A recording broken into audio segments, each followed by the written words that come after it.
안녕하십니까? 365 열린가정의학과 김갑성 원장입니다. 오늘은 다섯 번째 시간이죠. 이제 암을 굶기는 치료법 다섯 번째 시간. 그동안 뭐 이제 많이 공부하셨어요?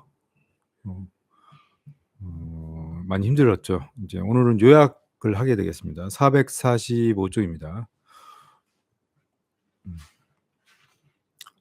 구독, 좋아요 좀 꼭 꽉꽉 좀 눌러주세요. 여기 보면 이제 요약을 보면 제인에 대한 요약을 보겠습니다. 이제 제인은 운동과 식사 그리고 영양치료제 그리고 오프라벨 약물 이 네 가지를 동원해서 암을 이제 굶긴다고 돼 있어요. 생활습관 교정은 약만큼 매우 중요하다고 하고 절대로 이제 간과하지 말라는 말을 이제 이 앞에 맨 앞에 써놨습니다. 한번 보겠습니다.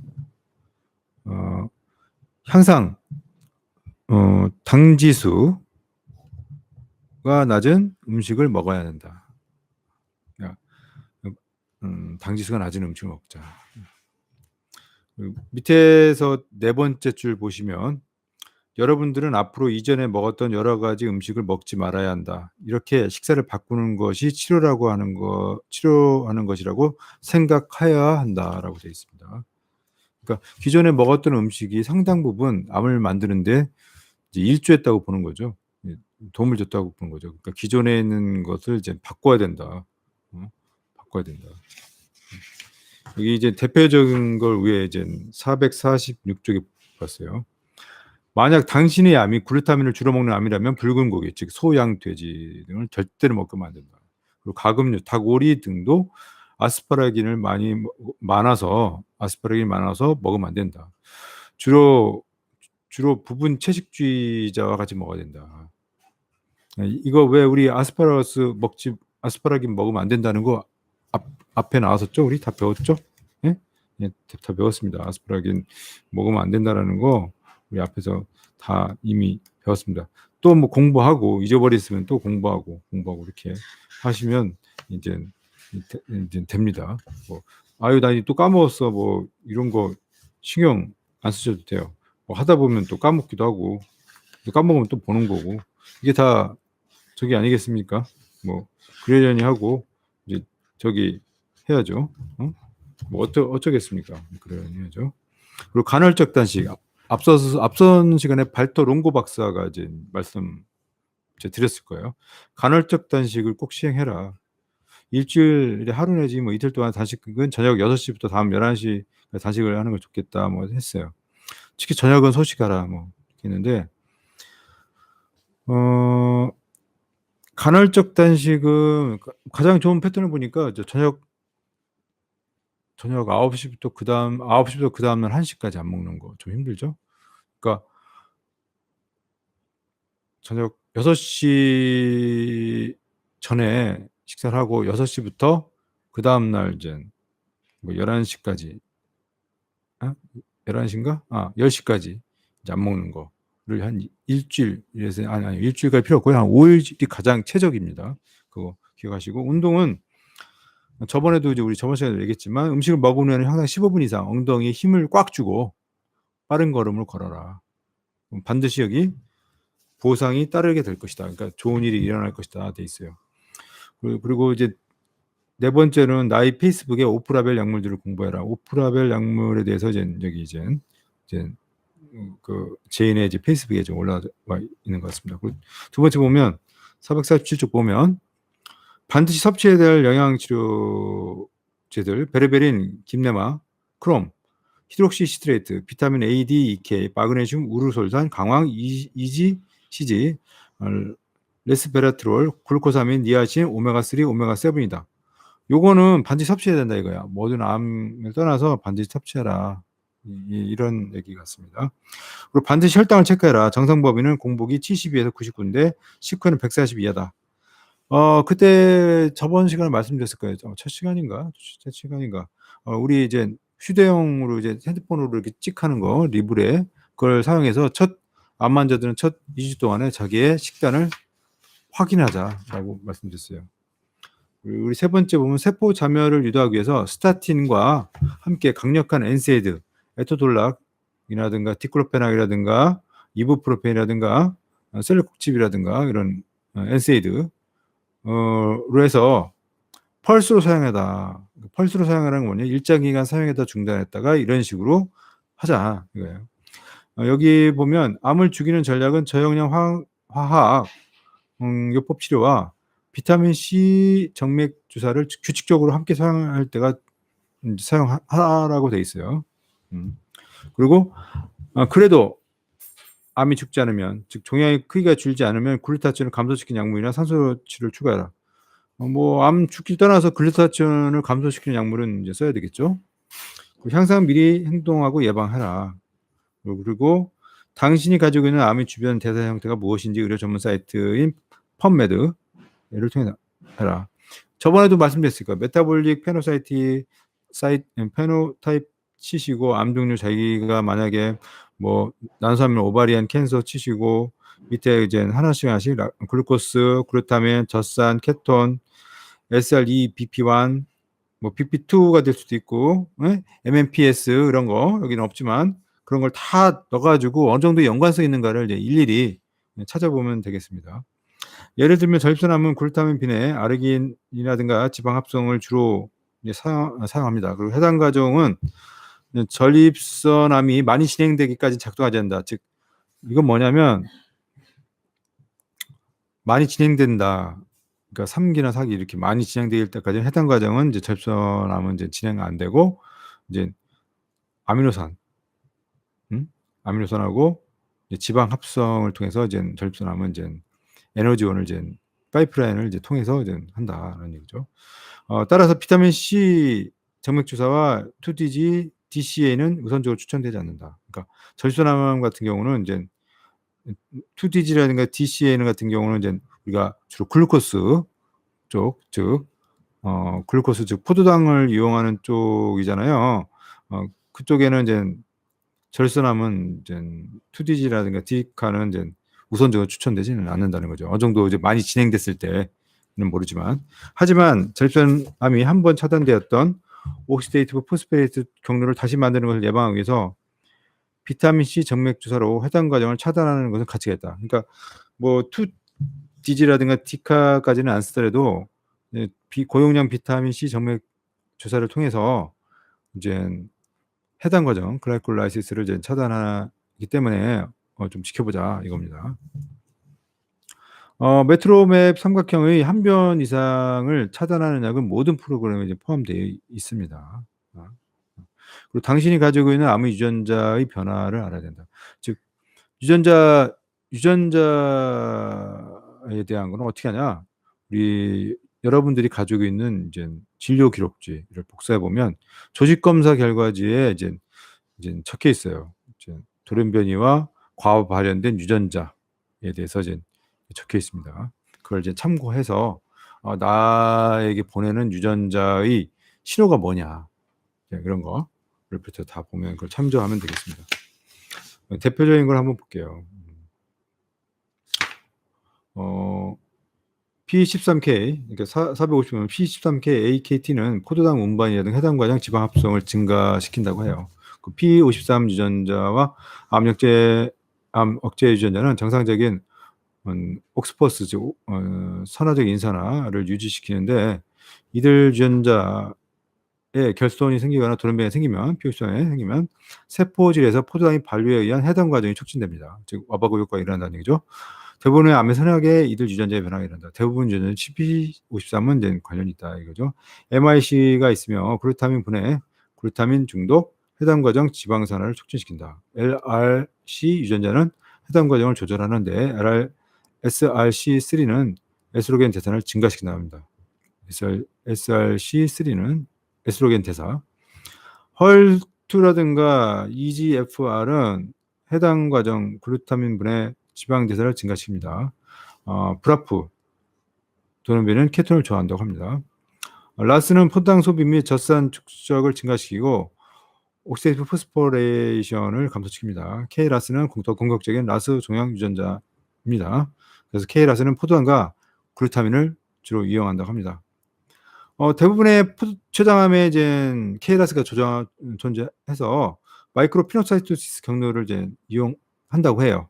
그래서 이 경로는 보통 이제 사기암, 즉 많이 진행되는 암에서 이제 항진돼 있고요. 더욱더 공격적인 성향을 띱니다. 그래서 이런 경우에는 이제 사기암 같은 경우, 많이 진행된 경우는 이제 디피다몰과 하이드로클린을 이용해서 이 과정을 이제 차단을 한다고 합니다. 그리고 당신의 질병이 앓는 혈액 검사, 즉 종양 표지단 및 대사 검사를 규칙적으로 이제 실시해서 당신만의 차트를 만들어. 보통 제가 볼 때는 한 2주 정도, 적어도 한 달에 한 번 정도. 근데 문제는 이런 걸 자주 하게 되면 이제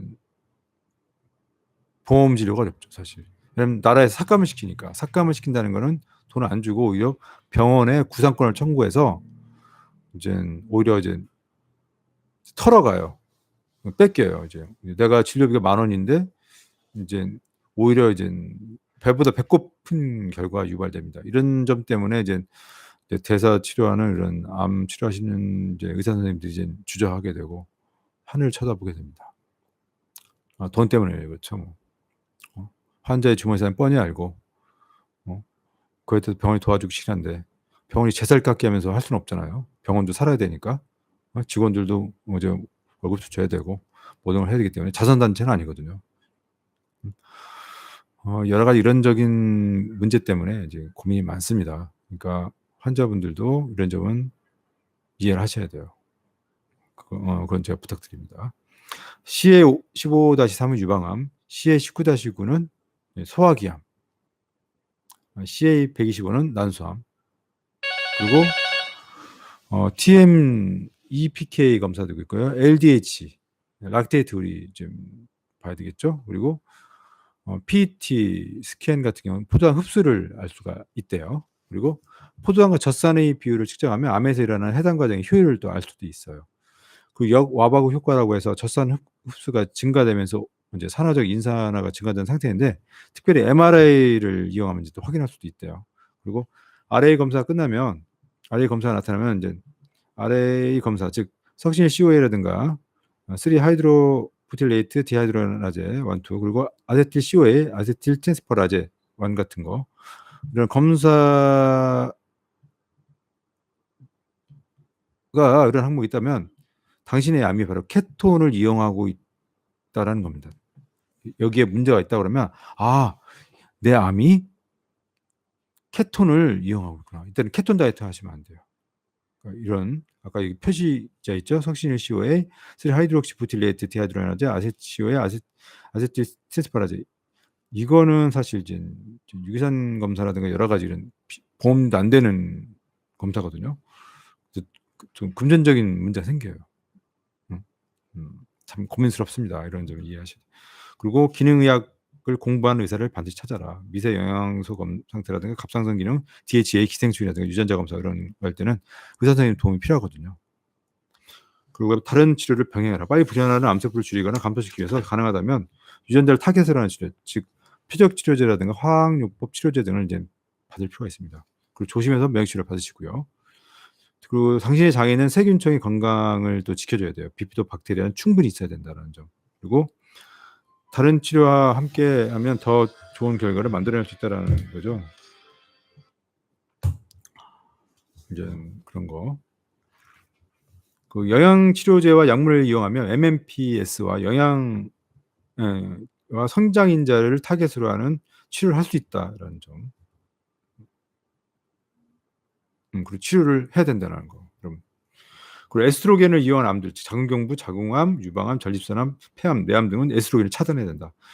인돌 3 카비놀, 즉 인돌 3 카비놀, I3C라고 하죠. 그 디인돌 리메탄, DIM이 이미 약제입니다. 멜라토닌, 메포민, 타목시펜 등이 이제 우리 자궁경부암, 유방암 쪽에 많이 사용되죠. 메포민과 타목시펜은 IGF-1도 차단합니다. 그리고 당신이 가지고 있는 암에서 드러난 비정상적인 신호 경로도 이제 이게 종양학 전문의한테 물어보면 이제 뭐 알 수 있죠. 해지호그라든가 WNT 있냐, 노치 이런 거. 그 면역력을 증가시키는 거. 우리가 얘기했지만 TH2 면역이 이제 더 세게 일어났죠. 이걸 이제 바로 잡아줘야 돼요. 그래서 3개월 정도 시메티를 복용을 하자 이거죠. 아니면 이제 다양한 버섯도 면역력의 증가에 도움이 되고요. 멜라토닌 같은 경우는 신장암에서 IL2, 특히 IL2가 상승된 암에 이제 효과가 있다고 해요. 그리고 적어도 주 3회는 고용량 비타민 C 정맥 주사를 맞아야 된다. 그리고 리포존 비타민 C를 복용한 산소를 공급한다. 리포존 비타민 C가 처음에 나왔을 때 93% 정도 비타민 C 흡수한다고 그러는데 요즘 최근의 논문들을 보면 일반적인 우리 가루로 된 비타민 C 그보다 약간 높은 걸로 막 자꾸 나오고 있어요. 그러니까 많이 실망스러워요. 그래서 비타민 C 경구요법에 대해서는 좀 의문이 좀 많이 가는 현재 상황입니다. 좀 안타깝습니다. 가능하면 이제 스트레스를 피해라. 자기가 많이 힘들면 이제 프로포놀을 복용할 수 있지만 프로포놀은 이제 베타 블로커로서 이제 혈압약이기 때문에 이제 혈압이 낮아지는 것도 주의해야 된다. 나머지는 뭐 항상 이제 그런 얘기입니다. 그리고 가장 중요한 얘기가 있어요. 우리 제인의 얘기. 제인은 지금 어떻게 살고 있나? 450조 쪽에 있는데요. 그럼 이거 한번 읽어보겠습니다. 나는 요즘도 베레베린과 아스피린 반환을 매일 복용하고 metformin을 함께 복용하기도 하고 빼기도 한다. 베레베린과 아스피린 매일 먹는데요. 여전히 15가지 정도의 영양제를 먹고 있대요. 그 영양제는 아까 447쪽에 이제 쭉 자기가 먹는 영양제 꼭 반드시 먹어야 되는 영양제 언급돼 있었죠. 그리고 프로바이오틱스와 함께 프리바이오틱스 먹고 있고요. 그리고 16에서 16시간 음식을 먹지 않는다. 즉 규칙적으로 그러니까 간헐적 단식을 하고 있다는 얘기고요. 나의 면역계가 저하됐다고 생각하면 수주 정도 시메티딘 복용하고 있대요. 그리고 면역계가 저하되어 있는 것 같아. 그러면 시메티딘 먹으면서 비타민 C 정맥 주사를 맞는데요. 비타민 정맥 주사는 제가 볼 때는 아마 일주일에 3번 정도, 이런 때는 시메티딘을 먹으면서 일주일에 3번 정도는 최소 맞지 않을까 생각합니다. 그리고 암이 되돌아온다는 느낌, 왠지 오감이라고 있잖아요. 이제 오감이 들면 그때는 디피다물, 스타틴, 그리고 엔세이드, metformin, 베레베린을 수주 동안 이제 복용을 하면서 지낸다고 합니다. 여기까지 해서 우리 뒤에 우리 이제 파트 2인 대사치료 프로토콜을 이제 끝냈습니다. 여러분.